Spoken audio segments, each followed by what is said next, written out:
JudgeHype with tweaking and painting hardware maps. Shot at the end, we don't really see much of them. We only see the dominant wings, and it was actually pretty difficult to make the wings interesting and detailed. We identified all those tiny little muscles and we put them all in there into the final result, like this. And all that research really paid off.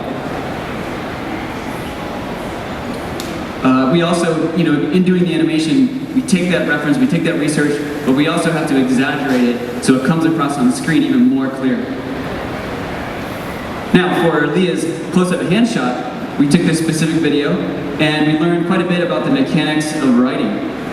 We also learned subtle details about how when you write, it even indents, the pen indents the page a little bit. We put some of that in there too.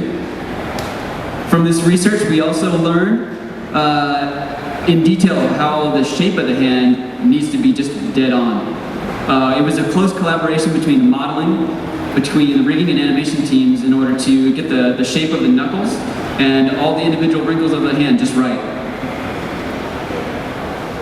And I'm actually going to hand it over to Jim now and talk a little bit more about the Leah process. To move it, and hair is an extremely complex system. There's hundreds of thousands of hairs on a human head. And it would just be intractable to try to actually compute all that. So what we do is we do a layered approach. So this is Leia's hair rig. You can see at the uppermost level there are these large clumps, and then we do individual strips, and then those strips represent dozens of hairs at a time. So one of our simulation artists will take this rig and run it through the animation. They'll adjust parameters and try to get the feel that the director wants. So in this pass you'll see that it's the larger clumps, the gross motion. And then next we'll do sort of the more detailed, higher end clumps, the finer individual strays that really add to that realism.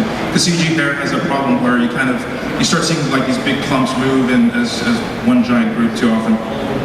And then in the end, this is our sort of the final result of how the hair moves.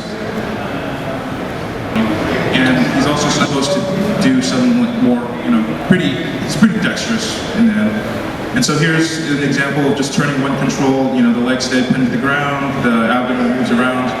And we have a pretty amazing proprietary rigging system that allows us to rebuild this rig quickly, because there's one thing we do at Blizzard is iterate like crazy.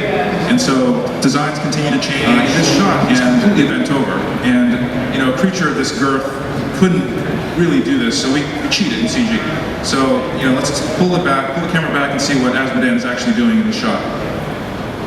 He's completely flipped over, and you'll notice his body is just cracked in half, and his spike is going through his ass, and you can kind of see the backside of his crab butt there. And it's the advantage of CG. We're making an impossible creature. We're allowed to do impossible things. But again, rigs wouldn't really be anything without amazing animators, and we have the best animators in the world. I know because I've met all animators in the world, and we have the best ones. So here's James to talk about that process.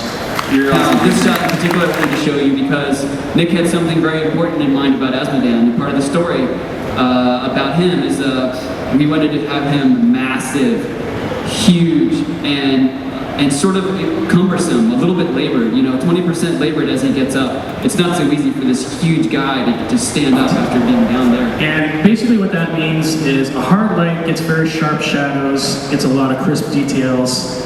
A soft light is a lot more flattering for a character. The final light within scene. So here I'll show you an example where I'm tinting the different light colors to create completely different lighting results just using the same lighting passes. So the second kind of lighting layer that we talk about, I call render elements. And these are just the various components of the shot. And sometimes you have to separate a shot into these render elements simply to get it to render. And other times you separate it so that you have control over each of the layers. And so here's the final lighting for the shot.